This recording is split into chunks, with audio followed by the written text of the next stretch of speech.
ليس البر أن تولوا وجوهكم قبل المشرق والمغرب ولكن البر من آمن بالله واليوم الآخر والملائكة والكتاب والنبيين وآتى المال على حبه ذوي القربى واليتامى والمساكين وابن السبيل والسائلين وفي الرقاب وأقام الصلاة وآتى الزكاة والموفون بعهدهم إذا عاهدوا والصابرين في البأساء والضراء وحين البأس أولئك الذين صدقوا وأولئك هم المتقون يا أيها الذين آمنوا كتب عليكم القصاص في القتلى الحر بالحر والعبد بالعبد والأنثى بالأنثى فمن عفي له من أخيه شيء فاتباع بالمعروف وأداء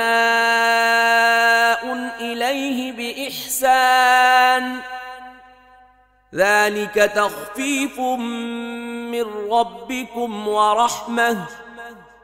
فمن اعتدى بعد ذلك فله عذاب أليم ولكم في القصاص حياة يا أولي الألباب لعلكم تتقون كتب عليكم إذا حضر أحدكم الموت إن ترك خيرا الوصية للوالدين والأقربين بالمعروف حقا على المتقين فمن بدله بعدما سمعه فإنما إثمه على الذين يبدلونه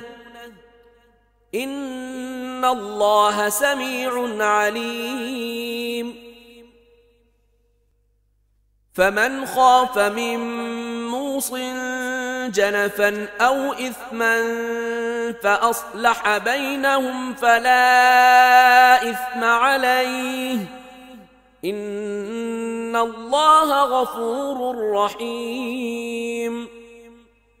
يا أيها الذين آمنوا كتب عليكم الصيام كما كتب على الذين من قبلكم لعلكم تتقون أياما معدودات فمن كان منكم مريضا أو على سفر فعدة من أيام أخر وعلى الذين يطيقونه فدية طعام مسكين فمن تطوع خيرا فهو خير له وأن تصوموا خير لكم إن كنتم تعلمون